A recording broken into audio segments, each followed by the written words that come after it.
الأرض قبل وجود الحياة عليها، وجود الكائنات الحية عليها، أو قبل ما يتعرف أي نوع من أنواع الحياة على كوكب الأرض، كانت الأرض عبارة عن كوكب مليان بالمية بشكل كامل. احنا دلوقتي عارفين إن المحيطات حوالي 70% من مساحة كوكب الأرض، لكن قبل تكون الحياة الحية على الأرض كانت الأرض بنسبة 100% مكونة من المية، وما بيتخللهاش بس غير بعض الجزر البركانية لدرجة حرارتها مرتفعة بشكل كبير. وكانت الأرض متغطية بغبار لونه أحمر. كان نادرا ما تقدر تشوف أشعة الشمس من خلال الغبار ده. وكان النهار بيمتد من 4 ساعات ل5 ساعات بالكتير يوميا. وفي الوقت ده كان القمر جزء من الأرض، ما كانش انفصل عن الأرض. هو القمر انفصل عن الأرض بفعل كويكب ضرب الأرض، فالقمر انفصل عن الأرض وبدأ يدور حواليه.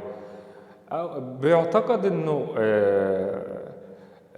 البكتيريا بدأت في الظهور على كوكب الأرض كأول شكل من أشكال الحياة. هنيجي بعد كده لتفسير العلماء إزاي ظهرت البكتيريا دي، وبعد كده بدأت تظهر الكائنات متعددة الخلايا. بيجي في دماغنا فكرة، هو نسبة احتمال وجود حياة على كوكب الأرض أو وجود حياة على أي كوكب، أو توفر الخصائص اللي ممكن تخلي حياة تنشأ على أي كوكب، نسبة 1/1,000,000,000. فتقدر تقول إنه تكون الحياة على كوكب الأرض قد يكون صدفة ما، لأنه تقدر تقول إنه يعتبر شبه مستحيل هو تكون الحياة على أي كوكب. لكن احتمال 1/1,000,000 ده ما بينفيش إنه لو احتمال نشوء الحياة على أي كوكب هي 1/1,000,000، فأنت عندك في الفضاء الخارجي مليارات الكواكب غير كوكب الأرض. ففي احتمال ولو ضئيل وجود حياة على كواكب أخرى. لكن العلماء ما حسموش أمرهم في فكرة وجود حياة على كواكب أخرى من عدمها. في البداية قطاع كبير من العلماء بيرجح إنه الحياة ما نشأتش على كوكب الأرض. بيرجح إن البكتيريا أو بداية الحياة جت أو مكونات بداية الحياة دي جت من الفضاء الخارجي للأرض، واتطورت على كوكب الأرض، لأن الظروف كانت ملائمة لها علشان تتطور. في محاولات العلماء العديدة علشان يفهموا ازاي نشأت الحياة على كوكب الأرض، من أولى المحاولات أو من أكثرها اللي هي اتشهرت تجربة العالم ميلر. والعالم ميلر حضر خليط بيسموه الخليط الأسطوري. جاب غاز الميثان وجاب الهيدروجين والنشادر، وحطهم في قمع معين أو في أنبوب معين، وضربهم بصواعق كهربية علشان يعمل محاكاة للبرق، يعني على أساس إن الغازات ديت كانت موجودة في الظروف الأولى بتاعت كوكب الأرض، والمكونات ديت اللي هي بتاعت الخليط كانت موجودة، والبرق ضربها. فجاب المكونات ديت وحطها في أنبوبة وضربها بصواعق كهربية وسابها يومين 3. كانت المفاجأة إنه بعد كم يوم لقى تكون أحماض أمينية. والأحماض الأمينية زي ما احنا عارفين هي البنية الأساسية للبروتينات. فمن هنا اعتقد العالم ميلر إنه الحياة نشأت على كوكب الأرض بالشكل ده، إن هو كان موجود الميثان وموجود الهيدروجين وموجود النشادر. وبفعل البرق اللي حصل اتكونت أحماض أمينية اللي هي كونت البروتينات، ومنها اتطورت الحياة على كوكب الأرض. لكن أغلب العلماء اختلفوا مع العالم ميلر إن هم قالوا إن المكونات اللي هو بيقول عليها مكونات الخليط دي اللي هي النشادر والهيدروجين والميثان ما كانتش موجودة في ظروف كوكب الأرض اللي هي قبل نشوء الحياة عليه. زي ما احنا عارفين كانت عبارة عن مية مغطاة بالمية كامل، وحتى الجزر اللي كانت موجودة كانت جزر بركانية، فما كانش فيه المكونات ديت في الوقت ده. علماء تانيين حاولوا يعني يتفقوا شوية من العالم ميلر، قالوا والله هو ممكن تكون المكونات ديت جت من مذنب أو كويكب ضرب الأرض وجت معاه المكونات ديت، وبفعل زي ما بيقول بفعل البرق ده اتحولت لحياة واتطورت الحياة. لكن الرأي الأكثر صوابا إنه فكرة الخليط السحري بتاع ميلر من وجهة نظر الديناميكا الحرارية، والديناميكا الحرارية هي المحرك الأساسي. يعني تقدر تقول إن الديناميكا الحرارية هي المحفز للتفاعلات الكيميائية والعلماء بيعتقدوا إنه نشأة الحياة هي عبارة عن تفاعل كيميائي حصل، وهو ده اللي أدى لنشوء الحياة. من وجهة نظر الديناميكا الحرارية تفاعل زي التفاعلات ديت اللي هو ما بين الخليط بتاع ميلر وما بين البرق ما يؤديش، مش معنى ان هو كون شوية احماض امينية ان هو بينتج عنه حياة، لانه الاحماض الامينية ديت مع الوقت هتتحلل ومش هينتج منها اي حاجة. وكون وجود الصواعق الكهربية ده ما بيعملش حاجة غير ان هو بيعجل بتحلل المواد ديت. وبذكر الديناميكا الحرارية بيعللوا انه مثلا احنا كبشر المحرك الاساسي بتاعنا هو الغذاء، فالغذاء لما بنتغذى جزيئات الطعام بتاعنا هي ديناميكيا او من ناحية الديناميكا الحرارية جزيئات الطعام منجذبة انها تتحرق بواسطة الاكسجين. عارفين في التفاعلات الكيميائية انه المواد بتحب دايما تتفاعل مع مواد تانية بحيث انها تتخلص من الكترونات زايدة او تتخلص من طاقة زايدة. فالطعام بتاعنا حابب ان هو يتفاعل مع الاكسجين، بس ده ما بيحصلش بشكل مباشر في اجسامنا، لانه لو ده حصل في اجسامنا هتحصل حريقة وهنموت. لكن اللي بيحصل انه اجسامنا بتستخلص من جزيئات الطعام بتستخلص منها الهيدروجين، والهيدروجين بيتفاعل مع الاكسجين ويكونوا الميه وبينتجوا طاقه اللي هي الطاقه اللي احنا بنتغذى علينا. لكن بالنسبه للخليط اللي قال عليه ميلر ما فيهوش حاجه محفزه كيميائيا ان هو يحصل ما بينهم تفاعل فينتج عنهم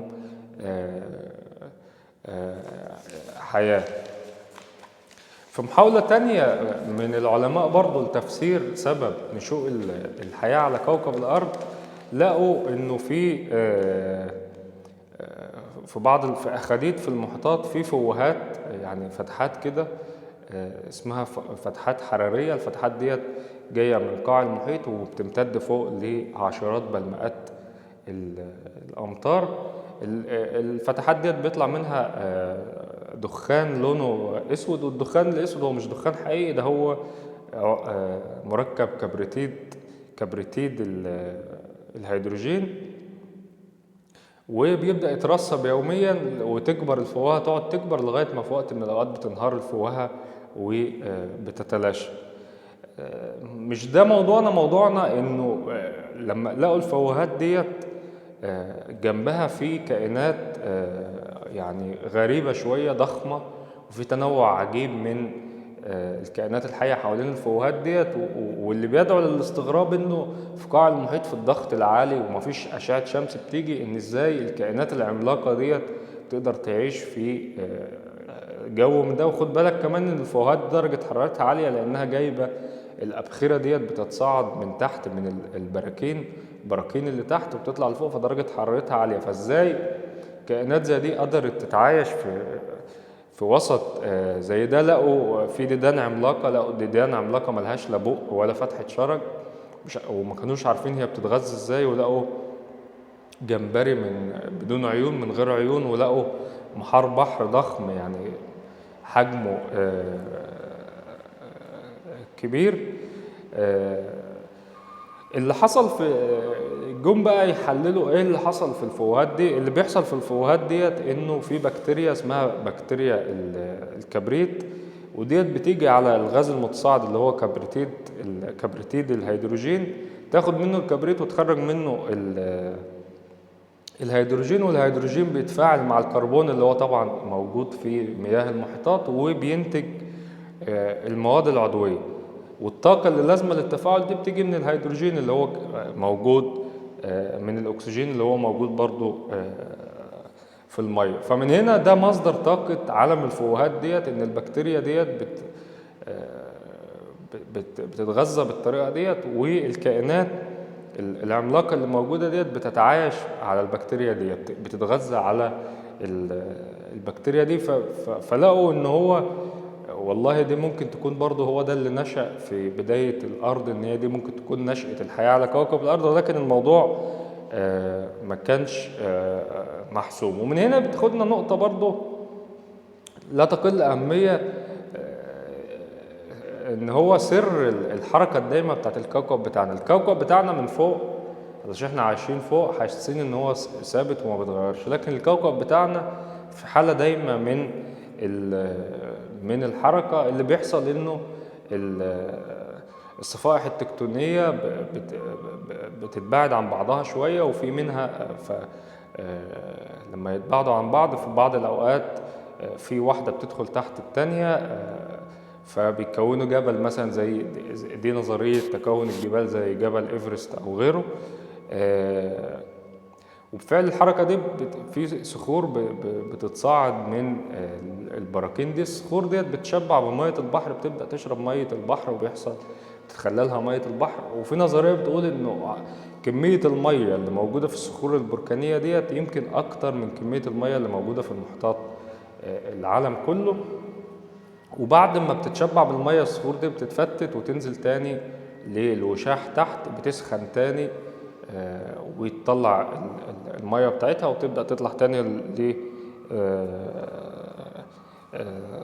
للمحيطات، وتبدأ الدورة شغالة على طول. الصخور بتطلع تشبع بالمية وتنزل تسخن وتطلع حرارة وتطلع صخور تانية فوق الوشاح وبتتكون البراكين. فدي حركة دايما للبراكين أو حركة دايما لكوكب الأرض بشكل عام. ولقوا إنه الحركة بتاعت الصخور ديت لما تنزل من بعد ما طلعت فوق وتشبعت بالمية بتنزل تحت الوشاح، بيخرج منها غاز الهيدروجين. وخد بالك انه دي الحالة الوحيدة على كوكب الارض اللي تقدر تلاقي فيها الهيدروجين. غاز الهيدروجين مش مرتبط بحاجة تانية، مش مرتبط مثلا بالاكسجين مكون المية او مش ضمن خليط الهواء الجوي، لا بيطلع غاز اكسجين، غاز هيدروجين صافي، وبيطلع معاه كمان ثاني اكسيد الكربون اللي بيتحول لغاز الميثان،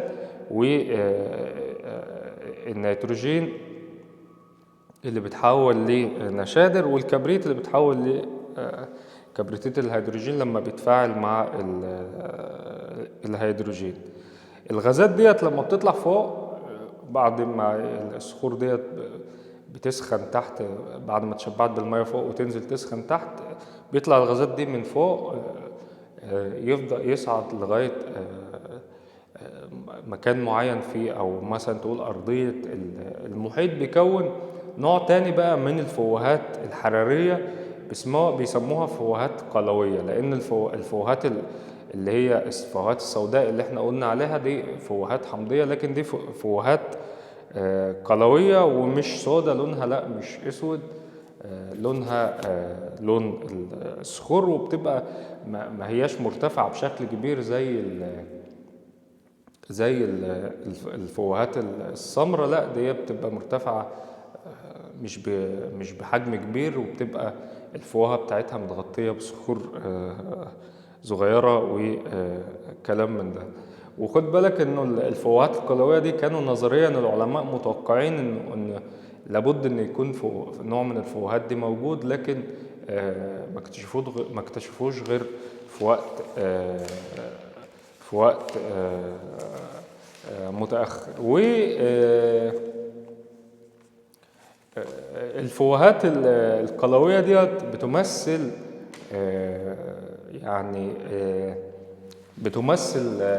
يعني تفسير آخر ممكن يصلح ان هو يكون نشأة الحياة على كوكب الأرض، لأنه برضو لقوا في الفوهات ديت نوع من أنواع البكتيريا أصغر، لقوا فيها نوع من أنواع البكتيريا، ولقوا كائنات بحرية هي أصغر شوية في الحجم، ومفيش تنوع زي الكائنات اللي كانت موجودة في الفوهات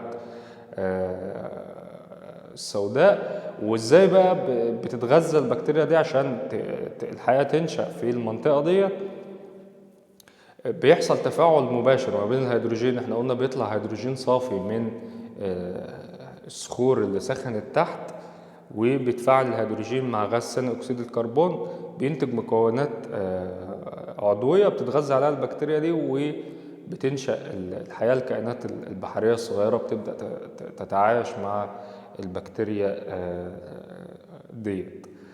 كل التفسيرات اللي عدت ديت هي تفسيرات ممكن تقول انها صالحة لتفسير نشأة الحياة، لكن مفيش اي نظرية منهم او نظرة منهم تقدر تقول انها مؤكدة حوالين نشأة الحياة على كوكب الارض، لكن كلها اجتهادات من العلماء. واغلب التصورات اللي قلنا عليها في اشياء محدش يعرف. مثلا هل المكون السحري اللي قال عليه ميلر كان او الاسطوري كان موجود ايام بدايات كوكب الارض ولا ما كانش موجود؟ مفيش حد يقدر يقول ان الظروف كانت ملائمة علشان تنشأ الفوهات السوداء او الفوهات القلوية اللي قلنا عليها، بحيث ان البكتيريا تنشأ عليها وتبدأ الحياة، مكونات الحياة تظهر عليها. مفيش تأكيد على كده، فكلها اجتهادات من العلماء. ويمكن في المستقبل نقدر نحسم أمر كيفية نشأة الحياة على كوكب الأرض، اللي لغاية دلوقتي العلماء أصلا يعني تقدر تقول إن نشأة الحياة على كوكب الأرض تقدر تقول إن هو محض صدفة، أو تقدر تقول لو شخص متدين إن هو ترتيب إلهي صرف. ممكن ما نقدرش نوصل لآليته بالظبط. بشكر أي حد شاف الفيديو، ولو عجبك الفيديو يا ريت تعمل له شير، والسلام عليكم.